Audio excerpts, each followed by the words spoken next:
Bueno, muy buenos días, ¿cómo andan? ¿Todo bien por ahí? Damos por iniciada la clase. En esta oportunidad lo que vamos a hacer, como siempre, como estuvimos hablando fuera del vivo, lo que estuvimos diciendo es que todas las clases empezamos siempre con un repaso. Espero que no se me estén aburriendo con eso, que tengo miedo que por eso muchos no se conecten a horario, porque les aburre el repaso, pero así todo, guste o no, lo voy a seguir haciendo porque me parece fundamental que vayan asimilando de la mejor forma posible todos los conceptos que vamos viendo, porque en esta materia, como ya les dije, vamos muy lento, muy despacio, muy aburrido, pero de forma constante, y créanme que en un par de clases van a decir, mira todo lo que aprendimos, todo esto no lo sabíamos, ¿sí? Así que fundamental que vayan tratando de asimilar todos los conceptos que vamos viendo, que son poquitos, ¿no? Clase por clase avanzamos muy poco, pero créanme que si no lo van incorporando se les va a dificultar mucho, no mucho más adelante la materia. Así que díganme cómo los ha tratado el último tema que vimos, ¿sí? La clase pasada fue la primera clase en la cual aprendimos algo nuevo, ¿sí? Las primeras clases no habíamos aprendido nada, era todo como muy redundante, todo cosas que ya sabíamos, pero la clase pasada sí vimos algo nuevo, y no solo vimos algo nuevo sencillo y poco útil, sino que vimos una herramienta fantástica, fundamental y súper útil para conseguir algoritmos que antes nos hubieran sido imposible conseguir. Dicha herramienta se llamaba Arreglos o Arrive. Me gustaría que me digan cómo les ha ido con eso, si pudieron practicar o hacer algo, porque créanme que esa herramienta para ustedes, ¿no? Programadores que están empezando, les cambia la vida, ¿sí? Como diría ahí un viejo amigo, ¿no? Cuando uno aprende arreglos no va a poder dormir de la emoción, ¿no? Porque la verdad que si uno entiende el tema, verdaderamente es un tema fantástico. Bueno, por algo se empieza, entenderlo es algo bueno, pero fundamental practicarlo, ¿sí? Por más que uno lo entienda, si uno no lo practique, seguramente se equivoque con los índices, con el for, con la inicialización de las variables. Hay un montón de fuentes de error con ese tema, por más de que sea sencillo de entender. Así que es fundamental que le dediquen bastantes horas de estudio y que traten de hacer los ejercicios. ¿Alguien pudo hacer alguno de los ejercicios? ¿Tuvo algún problema? ¿No pudo practicar nada? Me gustaría tener una idea de eso, que me comenten un poco. No eran muchos ejercicios los que había que hacer, eran 4 o 5 si no me equivoco. Los que no pueden estar en la clase presencial, obviamente no la grabamos, pero tienen grabaciones de los años anteriores, ¿sí? De hecho, en el campus les dejé la grabación de la misma clase del año pasado de forma virtual, así que eso claramente les puede servir, ¿sí? Para los que no asistan a las clases presenciales por gusto o porque se les complica, no hay problema, ¿sí? De hecho, ya saben que yo soy admirador de la clase virtual y no de la presencial, así que con más razón el material que está inmortalizado en las grabaciones es mejor que lo que conseguimos con el pizarrón, ¿no?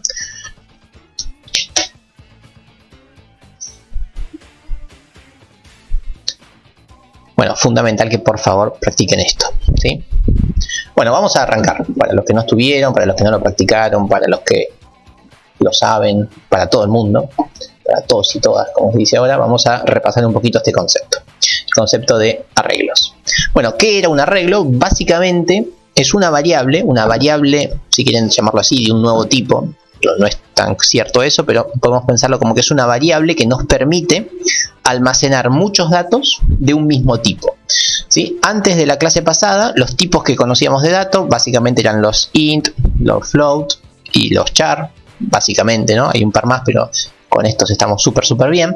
Pero si por algún motivo uno quiere almacenar muchos valores enteros, no tiene sentido declarar muchas variables enteras. Puede declarar una sola y que en esa variable se guarden todos los enteros que necesitamos, ¿sí? Eso es un arreglo.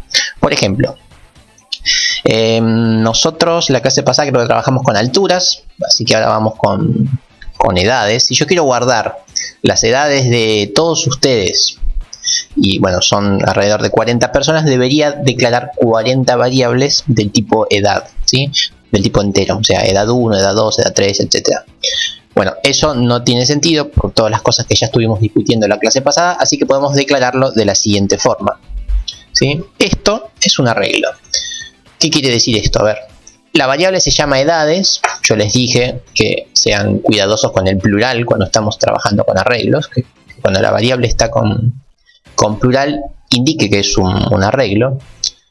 Después, lo nuevo es esto, estos corchetes. ¿Qué son estos corchetes? Bueno, me está diciendo que va a haber 40 posiciones donde en cada posición voy a guardar un entero. Es decir, en esta única variable voy a tener la capacidad de guardar 40 enteros. Ese era el concepto, ¿recuerdan? Que si lo miran con calma, ya lo habíamos trabajado sin saberlo. Por ejemplo, cuando queríamos guardar un nombre, ¿sí? Un nombre, decíamos nombre, corchete 20, por ejemplo. Quería decir que nuestro nombre iba a tener como máximo 40 letras o caracteres, como quieran verlo. ¿Sí? Bueno, ese es el concepto de arreglo. No lo voy a hacer con 40 porque es mucho, pero la idea es esa. También vimos que, bueno, esto lo reforzamos un poquito más adelante, vamos a dejarlo con 5. También vimos que el tamaño del arreglo podía ser dinámico, ¿sí? Lo podía ingresar el usuario, pero es fundamental no olvidar que los arreglos tienen una estructuración estática. ¿Qué quiere decir esto? Que los arreglos, una vez que uno define el tamaño, ese tamaño va a ser para toda la eternidad, donde eternidad quiere decir ejecución del programa, ¿sí? Desde que yo aprieto play, esa estructura de datos, ese array, va a tener 5 posiciones. No va a poder tener nunca más ni menos, ¿sí? Una vez que se lo define, queda fijo. ¿Ok? Fundamental eso. Lo que acabo de decir es también una de las principales fuentes de error cuando uno trabaja con arreglos. Bueno, entonces tenemos 5 posiciones. Posición, ya se estoy tratando de ilustrar con estas liñitas. Hay 5 posiciones. En cada posición yo puedo guardar un número entero porque así definí al arreglo. Bueno, y lo curioso también e interesante de los arreglos es que las posiciones están numeradas de forma consecutiva.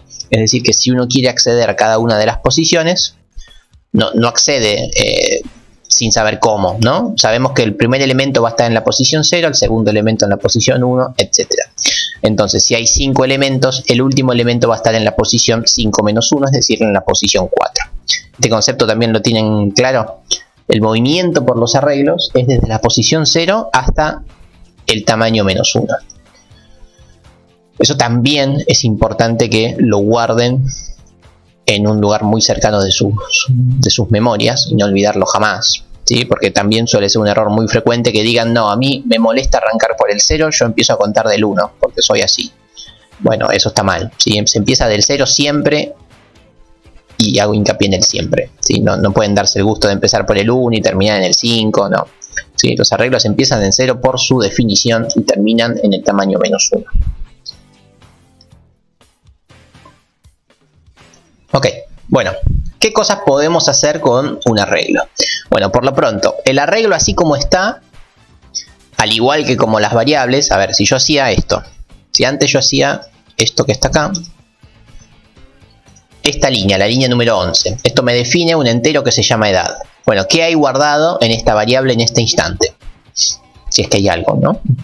Esto también ya lo dije como 1000 veces, pero mejor que sobre lo que falte. O el público se renueva, como diría la inmortal Chiqui. Bueno, efectivamente en este caso, así como está, hay basura, ¿sí? Hay basura en esta variable. Bueno, análogo a eso, acá ¿qué hay guardado? Bueno, acá hay basura, basura, basura, basura, basura, ¿sí? Ok. Entonces, así como está, hay guardado basura en las 5 posiciones. Un desperdicio de posiciones, pero esto quiere decir que no está inicializado el vector, el array. Vector y array son sinónimos, por si no lo dije o lo repito por las dudas. Más que nada porque se me escapa a veces una palabra u otra.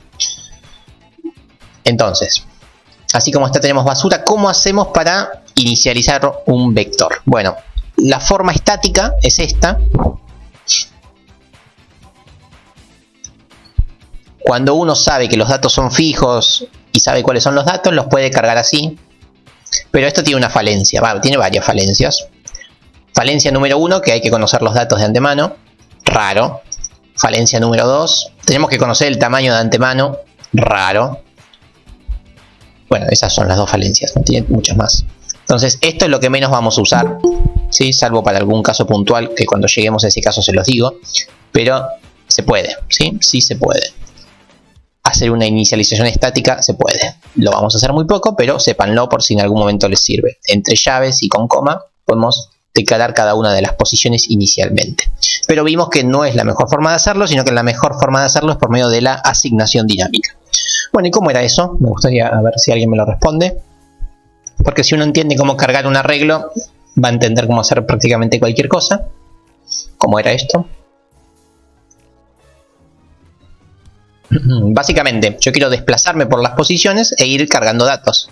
Entonces, pararme en la posición 0 y decir, por favor, ingrese el número de la posición 0 y que venga alguien y lo tipee. Y así con el 1, con el 2 y así con el 4.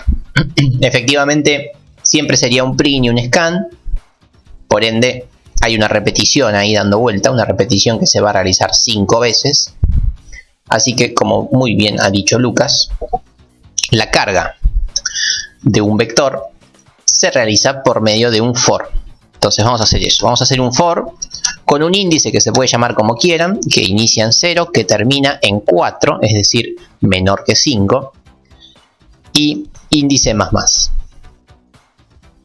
Y dentro de este for hacemos lo que les acabo de decir, ¿no? Hacemos un printf que diga, por favor, ingresar el número de la posición.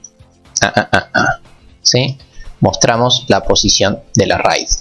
La posición la saco del índice. Y esto también es fundamental entenderlo, ¿no? Acá me voy a ir moviendo por el array. ¿Y cómo me muevo por el array? Bueno, el primer elemento es el 0. Coincide con el índice, ¿no? El índice va del 0 al 4. Entonces vemos que el índice lo vamos a usar para desplazarnos por dicho array. Bueno, una vez que le dijimos eso al usuario, hacemos un scanf. En este caso estamos guardando datos enteros, así que máscara de entero, coma, ampersand. ¿Dónde vamos a guardar los datos? Los vamos a guardar en edades. Pero edades es una bolsa contenedora de todos los datos. Tengo que decir en qué parte de la bolsa quiero tirar ese número, ¿sí? Así que lo digo edades en la posición número 1. Bueno, y así como está ya estaría, ¿no? Vamos a ejecutar por primera vez nuestro programa. Lo vamos a ver andando muy bien. Pero efectivamente esto no me va a mostrar nada, mirémoslo, ¿no? Me dice, por favor, ingresar el número en la posición 0. Bueno, el 25. Después el 33, después el 12, después el 5 y después el 6. Terminó. Me quedó horrible porque me falta un barra y que ahora lo arreglo. Pero la carga parecería ser que funcionó muy bien. Pero bueno, ¿cómo hacemos para saber si efectivamente la carga funcionó bien, ¿no? Porque me pidió datos, los tipié y se vieron en la pantalla, eso está bastante bien, pero ¿cómo sé si de verdad están guardados en el vector, en el arreglo?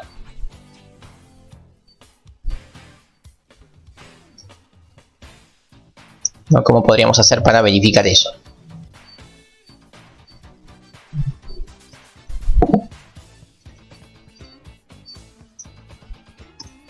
Yo hasta ahora cargué los datos, pero me encantaría saber si están bien cargados. Bueno, con un print, sí, con varios print diría yo, o sea, siempre, costumbre mía, siempre que cargo algún dato, que genere algún dato, lo muestro, ¿no? Para por lo menos la primera vez ver si está funcionando bien mi algoritmo. Entonces vamos a ver ahora cómo se hace el mostrar vector, o sea, cómo hacemos para mostrar lo que tenemos almacenado en un vector. Cuando uno tiene que trabajar con un vector o con un arreglo, como quieran llamarlo, por lo general siempre van a tener que hacer un for, un while para ir recorriendo cada una de las posiciones.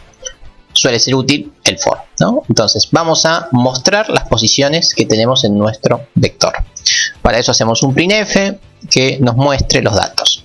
Los datos los podría mostrar de la siguiente forma. A ver, podríamos poner edades en la posición que me diga el índice es, y con una flechita característica también de quien les habla, muestro el dato. Parece chino básico, pero vamos a ver que no lo es. Primero muestro la posición y después muestro edades en la posición que me diga el iterador. Bueno. Posición I. Y dejamos un rengloncito. Bueno, vamos a verlo si de verdad funciona. Se ve bien, vamos a probarlo.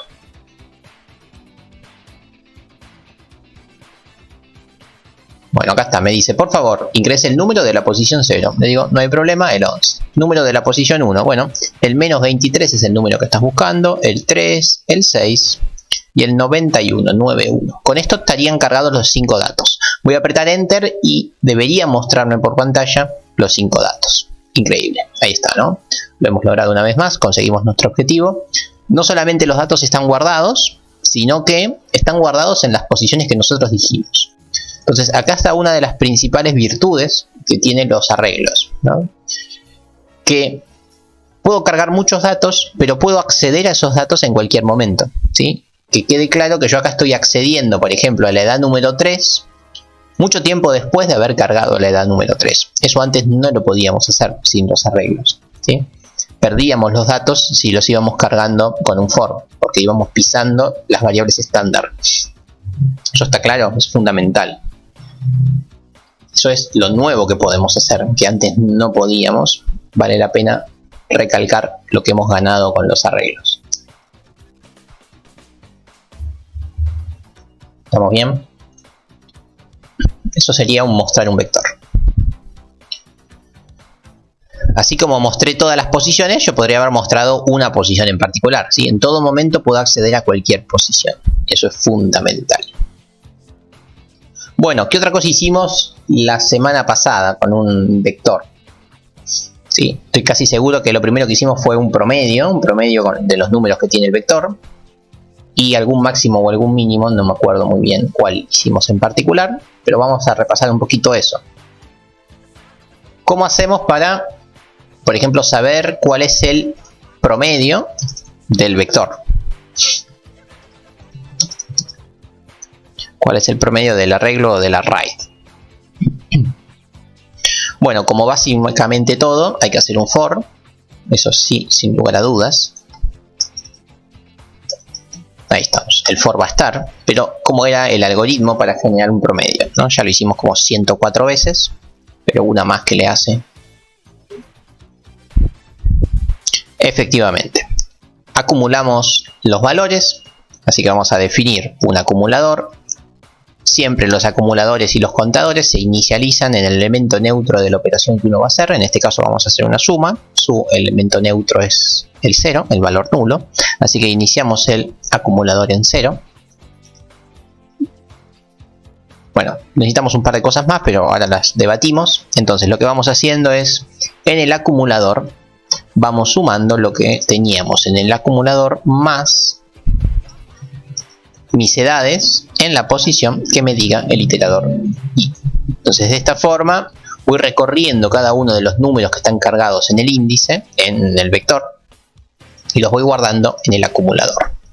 Recordemos que la otra notación de hacer eso, notación que yo no uso, pero es muy frecuentemente utilizada por los terrícolas, que es esta que está acá, ¿sí? También bastante general para cualquier lenguaje de programación. ¿Sí? En el acumulador se suma y se guarda la nueva edad. ¿Sí? Es la misma notación que se usa acá con el más. ¿Estamos? Ok, entonces de esta forma voy acumulando, voy sumando todas las edades. Pero esto está lejos de ser el promedio. Después, ¿qué tendríamos que hacer si queremos mostrar el promedio? Yo, mientras voy ganando tiempo, imprimiendo el promedio es... dos puntos. En este caso el promedio va a ser de tipo float. Bueno, ¿y cómo hacemos para generar el promedio? Efectivamente, bueno, necesitaríamos una variable del tipo float que se llame promedio.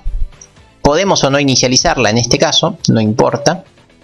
Pero afuera del for, ¿qué tendría que hacer con dicho promedio?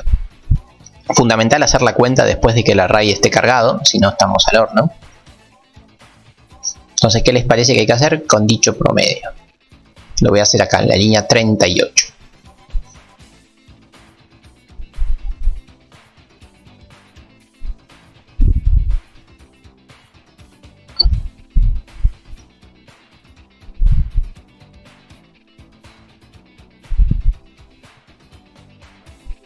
Ok, vamos por eso que dijo Emanuel. ¿Sí? De esta forma generamos el promedio y mostramos el promedio. ¿Cómo lo ven a eso? Me gustaría saber qué opina el resto.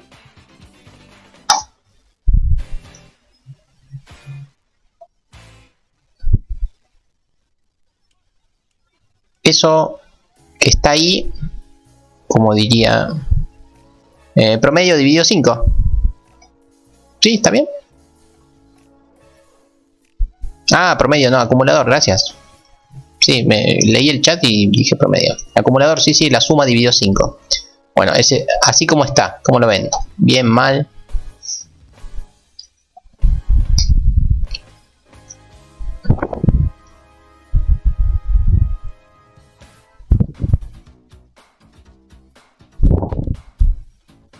Sí, bueno, el 5 por ahora es estático, así que el 5 no sería el problema.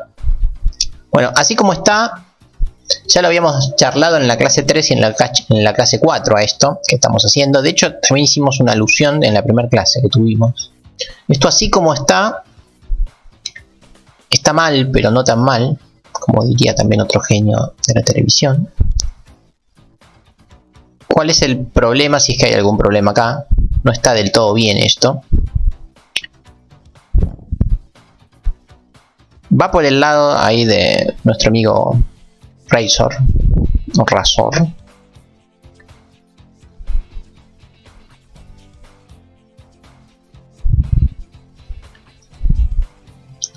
¿Cómo lo ven? Bueno, si no lo ven, lo ejecuto. Bueno, tenía la consola abierta, la voy a cerrar. Nunca hagan eso, por favor. Vamos a ejecutarlo. Vamos a ver qué tan bien está. Vamos con un número. 11, 6, 9, 1, 1. Ejecuto y acá lo tenemos. ¿Funcionó o no funcionó? ¿Cómo lo ven? ¿Qué tan bien está? ¿Qué tan mal está? Ha funcionado. Eso es bueno. Pero no tan bueno. Miremoslo con cariño. 11 más 9 es 20, 26, 27, 28. ¿Cuál es el promedio? Suponiendo que la suma me dio 28.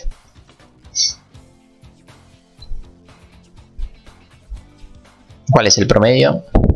Bueno, sí, no importa cuál es el promedio, lo importante es que no es 5, ¿sí? El promedio sería 5 si la suma me diera 25, pero no me dio 25, ¿sí? Hemos perdido todo el desarrollo decimal, justamente porque estamos operando con números enteros. Efectivamente, cuando uno hace una división entre números enteros, el resultado no es entero. Así que lo que había que hacer acá era pasar o el numerador o el denominador a flotante para hacer una división, si no el resultado va a quedar truncado y eso no nos gusta para nada. ¿Cómo se hacía eso? Bueno, hay dos formas, la forma cavernícola y la forma elegante. La forma cavernícola sería decir, bueno, che, el acumulador la verdad que es float. Esa sería la forma como cavernícola que va a funcionar. Vamos a ir acumulando en un float suma de enteros. Bueno, eso no está del todo bien porque es como que estamos desperdiciando demasiados recursos, ¿no? Estoy guardando datos enteros en un dato flotante. Entonces sería como estar guardando, qué sé yo, pelotas de tenis en la heladera. Es como demasiado grande el recurso para algo tan pequeño. Así que no está del todo bien, pero les va a funcionar. La forma en la que se soluciona este tipo de problemas es por medio del casteo. ¿Qué cosa es el casteo? Bueno, el casteo es forzar a un dato. ¿Sí? Vamos a forzar al acumulador para que momentáneamente sea del tipo float. Esto es el casteo de datos. ¿Sí? Lo tuvimos que hacer la primera clase, si no se han olvidado. ¿Qué hace el casteo? Bueno, dice, el acumulador es entero. Bueno, lo forzás momentáneamente para transformarlo a un float. En castellano sería, al entero le agrega coma, varios ceros. ¿Sí? Pero momentáneamente, es decir, para esta operación nuestro acumulador va a ser float. Después, en la evolución del programa, el acumulador va a seguir siendo entero. No cambiamos el tipo de dato del acumulador, pero momentáneamente lo pasamos a float. Al hacer esta cuenta, ahí sí, vamos a hacer un flotante dividido en entero y eso nos va a dar un flotante. Vamos a ejecutarlo. Con este tipo de cosas, con los casteos, tienen que tener presente que siempre la bolsa en la que van a castear tiene que ser un conjunto contenedor del conjunto inicial y un conjunto, bueno, contenedor, ¿no? O sea, más grande, un conjunto que contenga totalmente a los datos iniciales. A ver, si yo tenía enteros, ese es un conjunto pequeño. Los float contienen a los enteros y es un conjunto más grande, así que por eso es válida la operación. Bueno, vamos con los números. Esto me da 20, 26, 27, 28, creo que estos eran los números que habíamos ingresado antes. Apretamos Enter y acá tenemos la magia, ¿sí? Efectivamente ahora sí calculamos bien el promedio, ¿sí? Por medio del casteo del numerador. Que importante no olvidar ese tipo de recursos, si no van a meter la pata feo en un ejercicio para ir más complejo, se olvidan de hacer esto y arruinaron todo lo otro, ¿ok? Así que tengan presente eso. Bueno, había ignorado la pregunta de alguien porque estaba muy compenetrado en esto que me parece importante. De Iván, no te perdiste tema nuevo, estamos recién repasando lo de la clase pasada. Bueno, hasta acá cómo vamos. Bien, mal, más o menos. Muy aburrido, muy lento, muy rápido. No hemos visto nada nuevo. Todo esto son cosas que ya tendrían que haber repasado con los ejercicios, ¿no? Porque los ejercicios eran básicamente hacer esto: promedio, máximo, mínimo, suma, etc. Bueno. Reflama, excelente. Eso me suena que andan bien. Bueno, y ahora vamos a hacer el mínimo. Vamos a buscar el mínimo del array. ¿Cómo hacíamos para buscar el mínimo del array? Bueno, si yo busco el mínimo de sus edades, el resultado va a ser una edad, así que está bueno definir una variable que se llame mínimo, que va a ser del mismo tipo de dato que donde estoy buscando.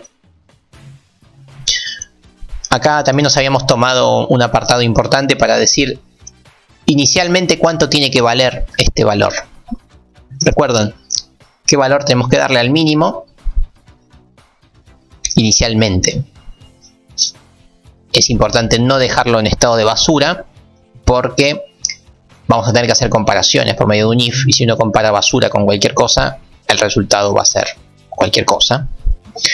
Bueno, efectivamente hay que darle un valor inicial cualquier posición de nuestro array, cualquiera.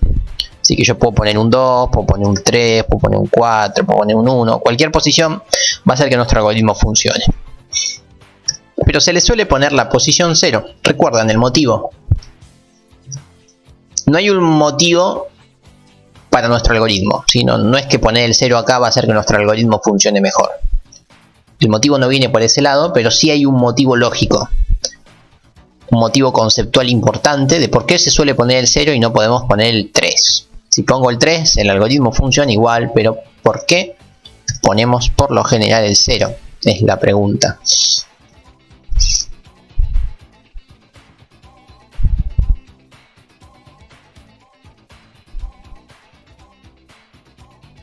Y es una gran pregunta.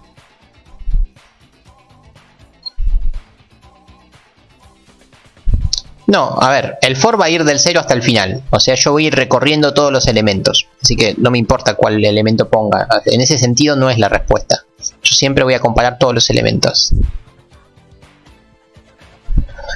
Exacto, lo que dice Ulises es lo correcto. A ver, uno cuando programa no sabe cuántas posiciones va a tener el arreglo. Yo acá definí que son 5, pero por lo general uno no lo sabe.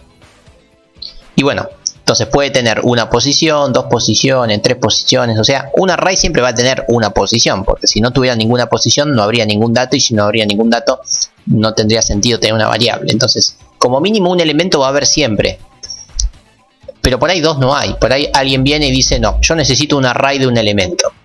Alguien que la tiene re clara con los arreglos, pero que no entendió las variables, ¿no? Si uno necesita un array de un elemento, bueno, che, hacete una variable edad y punto. ¿Sí? Pero bueno, el caso mínimo de un array es este, un array de un elemento. Eso coincide con la variable en sí. Entonces, como mínimo vamos a tener siempre un elemento. Y bueno, entonces la forma de asegurarnos de que el elemento existe es poniendo el array en la posición 0, porque sabemos que la posición 0 va a existir siempre. Si yo pongo 1, bueno, por ahí ya no existe esa posición, porque esto sería el segundo elemento, y por ahí vino alguien y me definió un array de una sola posición. Y peor si pongo el 3, ¿no? Si pongo el 3, corro riesgo que no exista esa posición, porque nuestro arreglo podría ser de un elemento, de dos elementos, y el tercer elemento o el cuarto no existiría. Así que para asegurarnos de que la posición existe es que se pone el 0.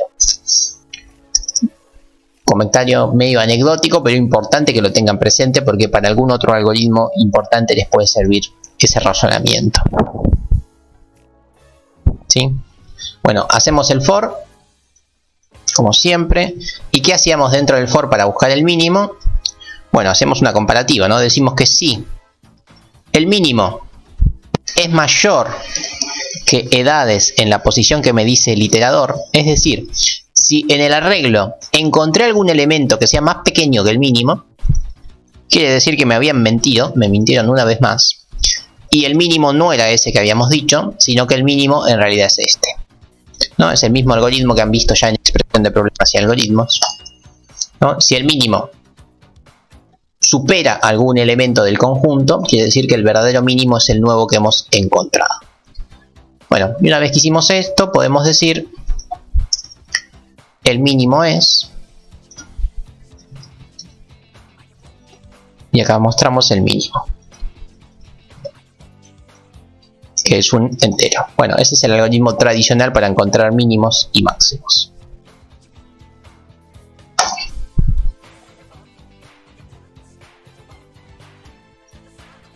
Vamos a verlo. A ver, 25, 3, 61, 6, 3, pumba.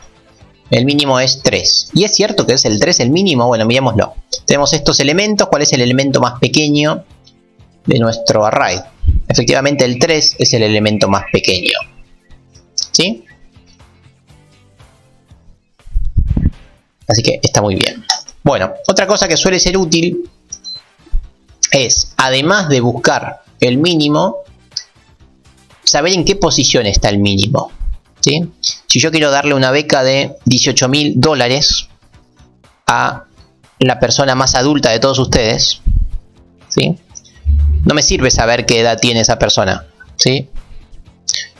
No me sirve saber que la persona más adulta de los aquí presentes tiene 63 años. Lamentablemente eso no me sirve, ¿sí? A mí en realidad lo que me sirve es saber dónde está esa persona o quién es esa persona, más allá de su edad. Bueno, eso aplica para los máximos y los mínimos, que muchas veces nos interesa más saber dónde está ese dato que cuál es el dato en puntual. Entonces suele ser útil encontrar también la posición del mínimo, o sea, dónde está el mínimo, más allá de haberlo encontrado.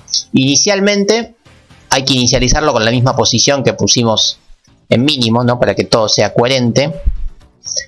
Y una vez que encontramos al mínimo, también decimos, bueno, che, la posición del mínimo es la posición donde lo encontramos. Sí, sí. Si encontramos un nuevo mínimo, bueno, también la posición del mínimo debería cambiar. ¿Cómo funcionaría el array en este punto? En la parte de edades en la posición i. No sé si entiendo la pregunta, me parece media general. A ver, funciona de la misma forma que viene funcionando siempre. O sea, es el arreglo, la bolsa de elementos en la posición que me dice i. I se va moviendo del 0 al 5. Entonces estoy accediendo a cada una de las posiciones por separado que me está diciendo el i. Cuando i vale 0, estoy en la posición 0. Cuando i vale 1, estamos en la posición 1. Y así voy accediendo a cada uno de los elementos del array. Bueno, entonces, el print, el mínimo es tanto. Esto ya vimos que funcionaba. Y está en 2 puntos. Y voy a mostrar en qué posición está el mínimo. Esto sería como lo nuevo. Posición del mínimo. Vamos a ejecutarlo.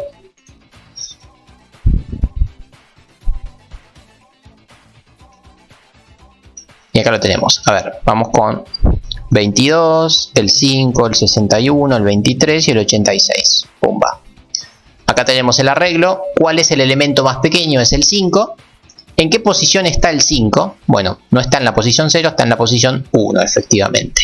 Entonces, el mínimo es 5 y está en la posición 1. Muchas veces el 1 es más importante que el 5, ¿sí? Efectivamente, Iván, para eso es. Ese es el concepto de arreglos, ¿no? Muchos elementos en una única variable. ¿Se entiende esto? Lo de la posición. Importantísimo esto que acabo de decir. Glorioso. Bueno, y esto que hemos visto está muy bien, pero también vale la pena analizar algún caso en particular, como por ejemplo este. A ver, vuelvo a cargar. 69, 4, 62, 4, 32. Tumba. ¿Cuál es el mínimo de estos elementos? Bueno, está claro que el 4 es el elemento más pequeño, pero ¿cuál es la particularidad del ejemplo que acabo de cargar? Si es que hay alguna particularidad.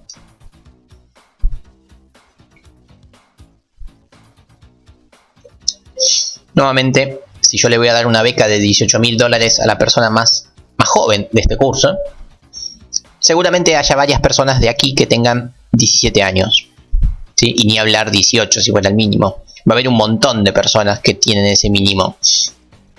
Entonces, ¿a quién le doy el premio, no? Porque este algoritmo, ¿qué me está dando? Este algoritmo me está diciendo, che, el mínimo es 4 y está en la posición 1. Genial, le damos la plata a esta persona. El problema es que esta persona tiene los mismos derechos que la anterior, ¿no? El mínimo, el 4 de este 4 es igual que este 4. ¿Por qué me retornó este valor y no este otro? ¿Sí? Entonces vemos que nuestro algoritmo, así como está, nos retorna un único resultado y encima nos da siempre el primer elemento. Si queremos que nos dé el último elemento donde encontramos al mínimo, tendríamos que poner mayor o igual. ¿Por qué? Porque cuando encontramos un elemento igual de pequeño que el mínimo, también sobreescribimos al mínimo. Vamos a probarlo con eso, con el mayor o igual. Esto también es mágico, mirémoslo. A ver. 96, 4, 25, 32, 4. Pumba.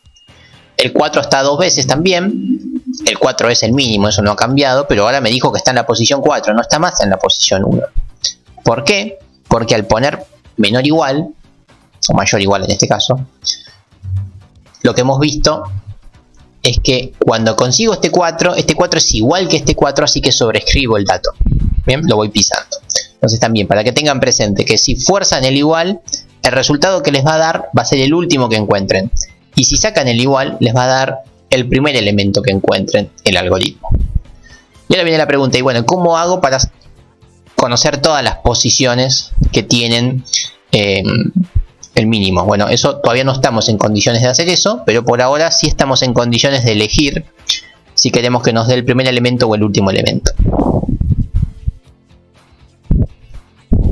Lo que dice Emanuel es correcto, o sea, si uno quisiera guardar todas las posiciones donde está el mínimo, con lo poquito que sabemos por ahora, podríamos hacer un array y guardar dichas posiciones. Eso estaría bastante bien. El problema de ese algoritmo es que no sabes cuántos mínimos hay. Entonces no sabes qué tan grande tiene que ser tu arreglo. Y eso podría ser un problema. ¿Sí? Pero está bastante bien. Con lo que sabemos, esa sería una solución por demás válida. Bueno, me han seguido hasta aquí. Tampoco hemos visto nada nuevo todavía. Pero ha sido un repaso intenso. Con cosas bastante interesantes. Que no hay que perder de vista jamás. Pero jamás es. Vamos hasta aquí. ¿Me siguen?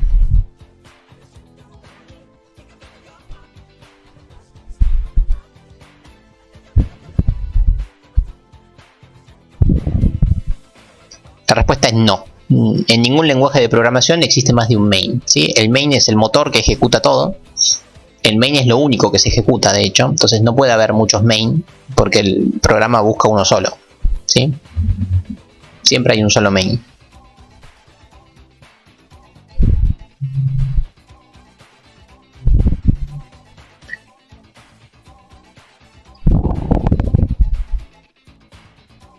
Bueno, hasta acá vamos bien.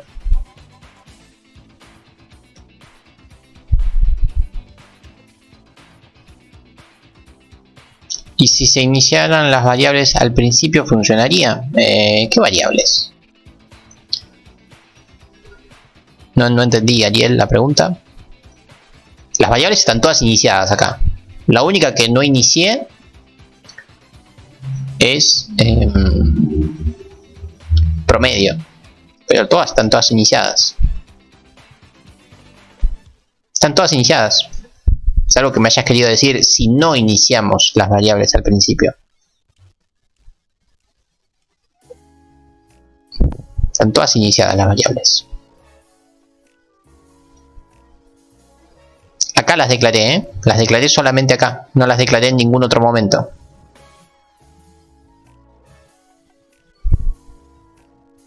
No estaría entendiendo.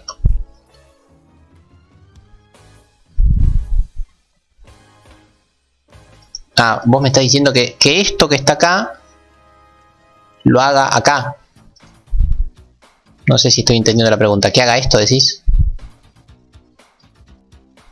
Bueno, esto... A ver, no puedo decir que está mal, porque la verdad es que no está mal, sino que estaría pésimo. ¿Por qué? Porque estoy accediendo a datos que no están cargados, ¿sí? Edades en la posición 0 todavía no existe, no hay nada. Así que acá estaría feo, muy feo. ¿A partir de qué momento estaría bien? Bueno, a partir de haber cargado los datos. Acá sí ya lo podrías iniciar. Pero acá no tendría mucho sentido iniciar algo que le vas a usar 50 líneas abajo, ¿no? Así que el mejor lugar para iniciarlo es justo cuando lo vas a utilizar, ¿ok? Así que ojo con eso, ¿sí? No se envicien para iniciar todo arriba siempre. Hay cosas que hay que iniciarlas cuando las vas a usar. O cuando podés iniciarlas. Eso responde también a la pregunta que alguien me hizo en el presencial el otro día. Me dijo, ¿las variables se inician siempre arriba de todo? No, porque hay variables que ni siquiera vas a poder iniciarlas arriba de todo, porque todavía no tenés los datos suficientes como para generarlas. Por el mismo motivo que edades lo poníamos en la posición 0, ¿sí? La posición del mínimo siempre es la posición donde encontré el mínimo. Si yo estoy diciendo que el mínimo lo encontré en la posición 0, bueno, la posición del mínimo va a ser 0. Si yo acá pongo un 3, acá tiene que ser un 3 para que el algoritmo coincida, ¿sí? Siempre tiene que ser consistente con dónde está el mínimo, ¿sí? En el algoritmo lo buscamos con el i, entonces por eso hacemos posición del mínimo i, edades en i. Si yo supuse, por lo que habíamos debatido hace un ratito, que estaba en la posición 0, bueno, la posición del mínimo va a ser 0, ¿sí? Pero tiene que coincidir con edades. Bueno, genial. Casi que esto es todo lo que vimos la clase pasada, nada nuevo por ahora. Pero la clase pasada también le pusimos una frutilla a nuestro postre delicioso. ¿Cuál fue dicha frutilla? Que dijimos que este 5 que está acá muchas veces no lo conocemos, ¿sí? Este 5 que está acá puede ser algo dinámico, ¿sí? Entonces uno podría decirle al usuario cantidad de elementos, ¿sí? Le podemos decir al usuario, che, ¿cuántos elementos necesitas en tus edades? O sea, ¿cuántos alumnos hay? Le podrías decir. Entonces, printf le podemos poner con cuántos elementos querés trabajar. Entonces, al hacerle esta pregunta al usuario, el usuario va a ser capaz de tipear este 5, o tipear un 4, o tipear un 3, o tipear un 104. ¿Sí? Nos va a decir cuántos elementos va a tener el array. Hacemos un scanf, porcentaje de, y escaneamos la cantidad de elementos. ¿Sí? Entonces, de esta forma el usuario me dice, che, necesito tantos elementos. Bueno, una vez que sabemos cuántos elementos necesita el usuario, podemos cambiar este 5 por cantidad de elementos, ¿sí? Entonces, en todos los bucles que hicimos 5, ahora la cantidad de elementos va a ser cantidad de elementos, ¿sí? En todo momento donde use un 5, cantidad de elementos. Cantidad de elementos, y espero no haberme olvidado ninguno. Entonces, ¿qué gané con esto? Bueno, gané muchísimo. Entre otras cosas, lo que he ganado es lo siguiente. ¿Con cuántos elementos quiere trabajar? Y mira, yo necesito trabajar solamente con 3 elementos. Por favor, ingrese el elemento número 0, el 12, después el 35 y después el 16. Y el programa termina, ¿sí? Terminó, me pidió solamente 3 datos, ya no más 5. Me muestra 3 datos, me hace el promedio para 3 datos, me muestra el mínimo. Funciona todo igual que antes, pero con 3 datos, ya no con 5. ¿Sí? Esto es muy interesante. ¿Han podido seguirlo? No hay problema, Iván, que te hayas tenido que ir la clase pasada, no pasa nada. Igual recordá que todo el material está siempre subido el mismo día que damos la clase, así que si faltan a una de las clases o se van de una de las clases, lo tienen inmortalizado en el campus para que puedan retomar dicha clase en cualquier momento de la semana previo a la clase consecutiva. Así que tranqui. O sea, si no pudiste asistir, podías ver el material que estaba cargado. No hace falta que estén en el vivo, ni presencial ni virtual. Lo importante es que vayan siguiendo las clases, clase por clase, ¿no? ¿Pudieron seguir esto que está acá?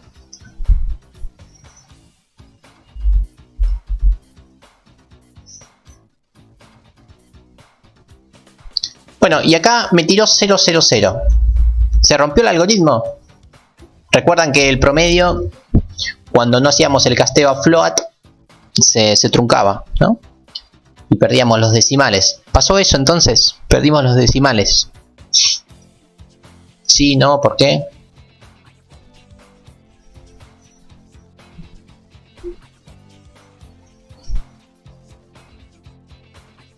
¿Cómo lo ven? ¿Pasó algo malo? ¿Muy malo? Efectivamente, la respuesta está bien el resultado, ¿no? 12 es divisible por 3. El 35 no lo es, la suma me da 8. ¿Sí? El 16 no lo es, la suma me da 7. Pero 8 más 7 da 15 y 1 más 5 da 6 y el 6 sí es divisible por 3. Por ende todo esto es divisible por 3. ¿Sí? El resultado dio entero de casualidad, pero no es que se rompió el algoritmo. ¿Sí? Genial. Bueno, entonces esto que hicimos es mágico, glorioso, celestial, como me gusta decir a mí. Hemos ganado muchísimo. Bueno, y la clase pasada cerramos con una última cosa, que ¿cuál era? Era algo clave que les iba a servir para realizar las tareas que tenían que realizar, que era lo que vimos para cerrar la clase pasada. Exactamente, aleatorio. Clase, ahora me acordé de la clase pasada. Clase en las que nos quedamos esperando una hora que nos vengan a buscar para una linda visita y nunca llegó la dicha excursión. Nos pidieron disculpas tipo 1 de la tarde. Ahora me acordé de ese evento. Así que bueno, nada, cuando estemos presencial los llevo de visita yo, sin esperar a nadie, que es más fácil. Así que después vemos eso. En algún momento hacemos una mini visita a cargo de quien les hable y listo, ¿sí? Bueno, efectivamente, lo último que vimos es números aleatorios. Es decir, ¿cómo hacemos para esta carga que es re tediosa, tenerla que cargar a cada rato los datos numéricos con el teclado? Es muy molesto, más en una etapa de desarrollo, ¿no? Donde uno quiere probar las cosas que hace. Esto no se lo vendimos a nadie, nadie lo va a usar, sino que estamos en una etapa de prueba. Entonces no vamos a hacer más la carga así, con print y con scan, porque me molesta mucho, sino que vamos a cargar las cosas de forma aleatoria. ¿Cómo se hacía eso? Bueno, necesitábamos, primer paso, incluir una librería que se llama time.h. Necesitamos sí o sí esto, si no, no funciona. También necesitamos iniciar en el main lo que se llama la semilla de los números aleatorios. Se hace de esta forma, srun time 0. Este es el segundo paso fundamental. Primer paso, segundo paso que no hay que olvidar. Y una vez que hicieron estos dos pasos, pueden invocar números aleatorios de una forma muy sencilla. ¿Cómo era dicha forma? Bueno, uno elige dónde quiere guardar el aleatorio. En este caso lo voy a guardar en edades en la posición i. Ahí lo tenemos. ¿Y cuál era la función que nos genera los aleatorios? La función run. Acá la tenemos. La función run es la que nos da un número aleatorio. ¿Cuál era el problema de esta función run? Bueno, el problema de la función run es que nos da aleatorios del 0 al chiquicientos, ¿no? No sé muy bien qué número, pero un número muy grande. Por lo general uno no quiere números tan grandes en su algoritmo. Así que a mí personalmente me gustaría que se carguen números, qué sé yo, del 10 al 99. Entonces, ¿cómo hacemos para limitar el array? Bueno, en un universo perfecto, color de rosa, sería tan sencillo como el pseudocódigo, ¿no? Mínimo y máximo y listo, terminamos. Pero bueno, no, en C las cosas no son así. En C hay que programar todo, nada está hecho. Entonces, ¿cómo se hacía eso? A ver, si queremos que nuestro aleatorio termine en 99 o se mueva del 0 al 99, ¿qué teníamos que hacer? Bueno, efectivamente teníamos que hacer la congruencia en módulo 100. Es decir, dividir por 100 y quedarnos con el resto. ¿Por qué? Porque al dividir por 100 y quedarnos con el resto, nos aseguramos que el resto está entre 0 y 99, que es justamente lo que estamos queriendo hacer. Entonces siempre tienen que dividir por el máximo más 1, o sea por 100. Lo escribo así a modo pedagógico nada más, pero pueden escribir un 100. Ahora, el gran problema es que yo no quiero que empiece en 0. Esto empieza en 0 y termina en 99. Yo dije que quiero que empiece en 10. Usar la raíz cuadrada es una buena herramienta que también debatimos la clase pasada, que nos ayuda a achicar los números. El problema es que no sabés qué raíz necesitas para que el número quede de 2 cifras. Y no sabés cuántas veces tendrías que aplicar la raíz. Vimos que todas las otras operaciones matemáticas como la división por 10, por 100 o por cualquier número, o la raíz cuadrada, nos achica el número, eso es cierto, pero no sabemos cuántas veces lo tenemos que hacer. Entonces, efectivamente lo que hay que hacer es algo casi... no dije nada. Tenemos que hacer lo que acaba de decir acá nuestro amigo Razor. ¿Qué es? A ver, me molesta que empiece en 0 esto. Yo necesito que empiece en 10. Así que lo que se hace acá es... se trabaja con los casos extremos, ¿sí? En el caso más pequeño esto me va a dar 0, ¿sí? El resto me puede dar 0. Bueno, yo quiero que el caso más pequeño sea un 10. Entonces, cuando esto me da 0, esto que está acá me va a dar 10, ¿sí? Porque le estoy sumando 10. Ahora, ¿qué pasa si esto me da 99? Bueno, esto me va a dar 109 y eso no me gusta para nada. Así que lo que vamos a hacer esto es lo vamos a iniciar 10 posiciones abajo. Entonces, en realidad no vamos a dividir por 100, sino que vamos a dividir por 90. Al dividir por 90, el resto de la división me va a dar como mucho 89. Y si como mucho me da 89, al sumarle 10, como mucho me va a dar 99. Entonces, este es el algoritmo para generar números de un mínimo hasta un máximo, ¿sí? Es el mínimo más un aleatorio generado luego de dividir por medio de la congruencia en módulo de el máximo menos el mínimo más 1. Este es como el algoritmo para generar números aleatorios entre un mínimo y un máximo. También súper útil. Bueno, vamos a probarlo. Me tiro error, ya vemos por qué. Porque me falta un paréntesis, obviamente. Acá estamos. Pumba.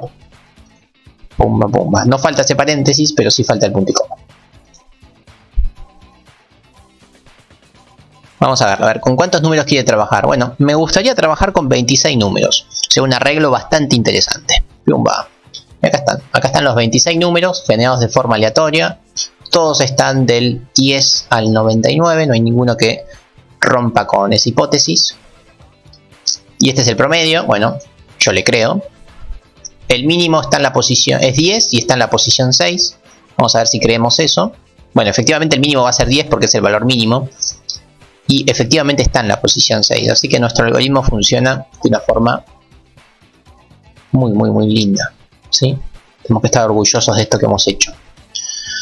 Bueno, y acá termina el repaso de la clase pasada. Sí, un repaso largo, intenso, pero útil, porque esto lo vamos a usar de acá hasta nuestro lecho de muerte. ¿Sí? Así que fundamental entender bien este concepto. ¿Me han podido seguir hasta aquí?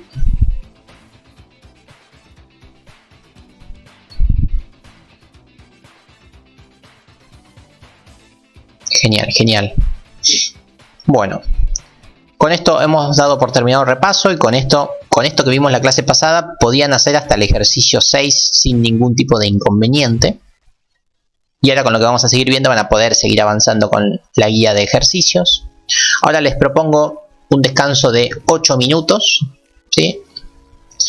Y continuamos, pero ahora sí con algún tema nuevo, ¿sí? Así que los dejo descansar 8 minutitos de mi adorable voz. Así que nos vemos en 8 minutos.